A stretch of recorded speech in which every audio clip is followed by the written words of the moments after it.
조선야담 이야기 시작합니다. 옛날 경주에 김기문이라는 사람이 살았습니다. 비록 홀어머니 밑에서 자랐지만 원래 집안이 부유한 데다 홀어머니의 지극정성에 부족할 것 없이 자랐죠.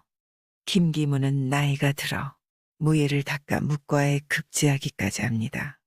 급제를 하고 나니 더 높은 자리에 앉고 싶은 욕심이 생기는 게 아니겠습니까? 그것이 사람 마음인가? 뇌물을 높은 사람에게 바치면 더 높은 벼슬길이 열릴 거라고 생각한 것이죠. 높은 벼슬길에 안달이 난 김기문은 어머니에게 서울에 가서 높은 벼슬을 받아오겠다고 큰 소리를 탕탕 치며 1000꿰미의 돈을 받아 서울로 갑니다. 김기문의 어머니는 금이야 오기야 키운 자식이 잘 된다는 일이라기에 선뜻 큰 돈을 내어주었지요. 그렇게 1000꿰미의 돈을 받아낸 김기문은 무조건 한양길에 올랐습니다. 그 길로 뇌물을 바치면 좋을 만한 벼슬아치를 찾아다니고 연주를 만든답시고 흥청망청 마시고 노느라 금세 돈이 바닥이 났습니다. 다시 돈이 필요한 김기문은 어머니께 손을 벌립니다. 어머니께는 천연덕스럽게 거짓말을 늘어놓습니다. 정승과 판서와 안면을 튼 지는 한참 되었고 돈을 조금 더 드리면 고을원님이나 장군 자리까지 얻을 수 있다고 말입니다. 처음엔 어머니 볼낯이 없어 죄스러웠지만 거짓말도 하다 보니 능청스럽기까지 합니다. 어머니는 더 높은 자리가 무슨 필요 있겠습니까? 그저 마을 원님만 된다 해도 내 귀한 아들이 바라는 일인데 얼마인들 아까울까. 어머니는 땅과 집안의 가구들을 팔아 아들의 손에 1000꿰미를 들러줍니다. 큰 돈이 있은들 아무개가 무슨 수로 원님 자리를 얻겠습니까? 흥청망청 마시고 도박하느라 한량짓만 했는데 말입니다. 땅 팔고 집안 가구 팔고 마련해준 1000꿰미는 1년도 못 쓰고 동이 났습니다. 돈이 필요하지만 어머니를 볼 면목이 없어 사람을 시켜 어머니께 돈을 해줄 것을 재촉합니다. 매번 그렇게 밑빠진 독에 붙는 줄도 모르고 오직 아들만 믿고 돈을 보내주다가 집 팔고 노비 팔아 결국 모든 재산을 날리고 남의 집 행랑채에서 살게 되었습니다. 이 소식을 들은 김기문은 이제야 알았습니다. 내가 큰 불효를 했구나. 돈 아까운 줄 모르고 놀다가 집안 다 해먹다니 어머님 얼굴을 어떻게 뵙지? 이제 80꿰미 정도만이라도 여기서 흥청망청 쓸 것이 아니라 고향에 내려가 단 몇 달이라도 어머니를 잘 모셔야겠다며 마음 깊이 후회하고 깨우쳤습니다. 자신이 어머니마저 위태롭게 만들었다는 생각에 모든 것을 정리하고 고향에 내려가기로 합니다. 자신과 함께 놀던 도박꾼이니 능청 잘 떠는 이야기꾼 청지기들과 인사를 나누고 말을 재촉해 고향으로 향했습니다. 김기문은 성을 나와 고향으로 가던 중 말에게 죽을 먹이러 주막에 들립니다. 그에는 흉년이 들어 그런지 유난히도 추웠습니다. 그런데 주막 앞에는 어떤 여인이 옷도 제대로 못 걸친 채 웅크리고 있는 게 아니겠습니까? 칼바람이 부는 엄동설 안에 그냥 지나칠 수 없었지요. 김기문은 막 밥술을 뜨다가 그 모습을 보고 여인을 불렀습니다. 방으로 들어온 여인에게 자신이 채 뜨지도 않은 밥상을 주고 돈 2꿰미를 주면서 말했습니다. 거지라도 옷을 잘 입은 거지한테 찬밥덩이라도 적선하는 법이라오. 이것을 옷 사 입으시오. 오갈 곳 없는 거지이지만 눈망울에 총기가 느껴지고 본디 생김이 어여쁜 처녀였습니다. 나리는 어디 사는 뉘신지 함자라도 알고 싶습니다. 나는 나리감이 못 되는 사람이오. 그저 경주에 사는 김선달이오. 다시 서울엔 언제 오십니까? 이제 영영 다시 서울에 올 일은 없을 것 같소. 김기문은 벌써 말을 타고 떠나갔습니다. 주막 주인은 지나가던 나그네가 거지를 도와주는 것을 보고 이 추위에 굶주리고 있는 것을 모른 채 한 것이 부끄러웠습니다. 그래서 여인에게 헌 못한 벌을 주고 부엌 일을 도와주면 밥을 먹여주겠다고 했습니다. 그렇게 해 여인은 주마기를 거들어주며 살게 됐습니다.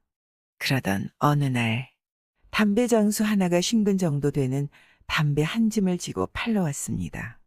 담배가 제법 좋은 것을 보고는 주막 주인이 가격을 묻습니다. 담배가 시란이 좋소. 얼마에 팔려고 하시오? 2꿰미 정도면 팔 겁니다. 그때 처녀는 그러면 그 담배를 저에게 파십시오. 얼마 전에 선달님이 주신 돈이 있는데 딱 2꿰미네요. 처녀는 무슨 생각에선지 지난번 김기문한테 받은 돈으로 담배를 샀지요. 그렇게 겨울이 지나고 5월이 되자 처녀가 2꿰미 주고 산 담배값이 크게 오르는 게 아니겠어요. 이 여인은 가진 담배를 20꿰미에 팔아 10배의 이문을 내었습니다. 그리곤 주막 한 칸을 세내서는 과일이며 생강 마늘이며 가릴 것 없이 닥치는 대로 팔기 시작합니다. 싹싹하고 계산에 밝아 장사에 능했습니다. 그리고 그해 겨울엔 몇 배의 이문을 남겼습니다.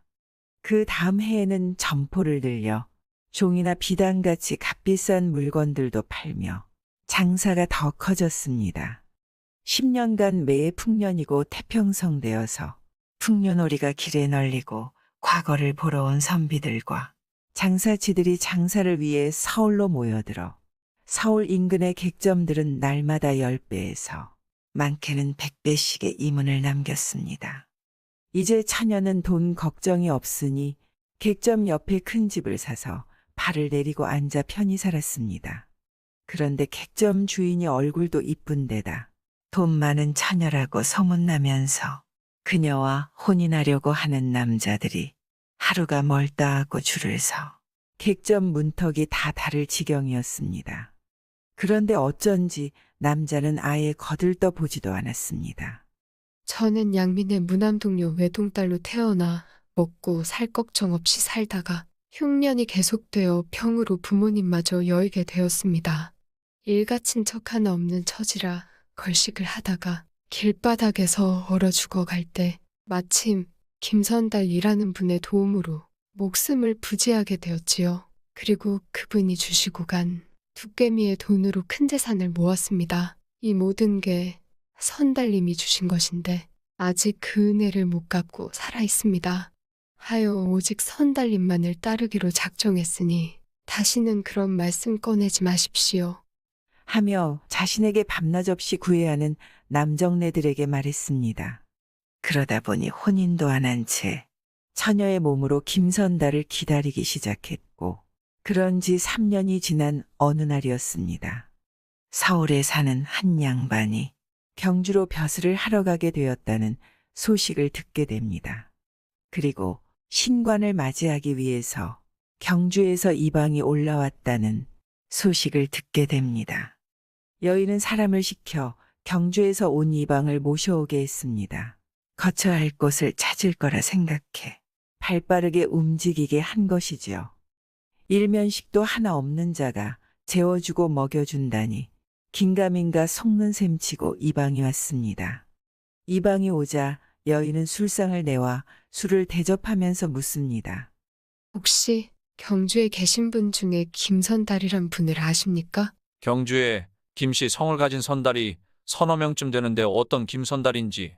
저도 정확한 성함은 모르지만 왼쪽 볼에 콩알 만한 사마귀가 하나 있습니다. 그렇다면 객사의 곁방에서 집신을 팔아 살고 있는 김선달인 듯 싶은데 선달님이 왜 집신을 팔아 사십니까?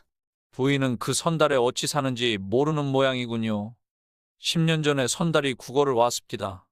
어머님이 돌아가셨는데 집이 가난해 장례를 치르지 못한다고요. 그래서 돈과 곡식을 보태주었지요. 그러고는 3년이 지나 상복을 벗고 찾아왔는데 점점 사람이 혼이 빠져서는 모습이 딱 꺼지꼬를 하고 살다가 결국엔 옷도 다 해줘 몸을 지푸라기 같은 것으로 가리고 다니기에 왜 일을 해서 벌어먹지 않느냐고 꾸짖었더니 집신을 삼아보겠노라며 짚을 한 단 얻어갔습니다. 며칠이 지나왔는데 꽤 쓸 만큼 집신을 삼아서는 매일 서너 켤레씩 장에 내다 팔아서 간신히 입에 풀칠이나 하며 살아가는 것 같더군요. 그런데 그 사람은 왜 찾나요? 실은 이방님께 청이 있어 이리 모셨습니다. 이것을 갖다 쓰시고 본전은 그 김선달님에게 제 편지와 함께 주십시오. 이야기를 들으며 눈물 흘리던 여인은 김선달 앞으로 이제껏 자신이 어떻게 살았고 어떻게 김선달을 기다렸는지 절절한 편지를 썼습니다. 사람을 살리실 때는 인정이 넘치시더니 잊으실 때는 박정하기 그지없으시군요. 이제야 선달님의 소식을 들었는데 사정이 안 좋다고요. 제가 적은 돈을 보내니 일단 쓰시고 어서 올라오셔서 저를 찾아주시기 바랍니다. 하며 편지를 맺어 이방한테 주었습니다. 여인은 이방에게 심부름 값으로 두둑히 넣어주고 서울장에서만 파는 진귀한 물건도 챙겨주며 편지와 돈을 잘 전해줄 것을 신신당부했습니다. 경주로 다시 내려간 이방은 김선달에게 돈과 편지를 함께 전해주었습니다. 서울에서 김선달을 아는 사람이 준 것이라고 하자 혹시 벼슬을 얻겠다고 돈을 펑펑 쓸 때의 자신을 기억하는 사람인가 하고 곰곰이 생각했지만 돈까지 보내줄 만한 사람은 없었죠. 불을 켤 기름도 없었던 김기문은 이웃집에서 기름을 빌려 겨우 불을 켜고 편지를 읽었습니다. 내가 가진 것이 있어. 물 쓰듯 써대야 찾는 사람도 있을 터인데 도무지 알 길이 없었지요. 편지를 다 읽은 선달은 가슴이 미어졌습니다. 수천 꿰미의 재산을 받아먹은 사람은 아무 말이 없는데 단두 꿰미의 돈을 받은 사람이 이런 은혜를 갚다니. 김선달은 보내준 돈으로 의관을 마련해서 서울로 향했습니다. 김선달이 왔다는 소식을 듣고는 버선발로 맞이하러 나오지 않겠습니까?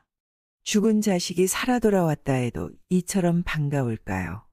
처녀는 울며 불며 기뻐하며 말합니다.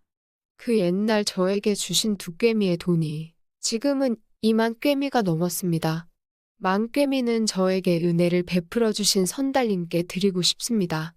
그리고 저는 선달님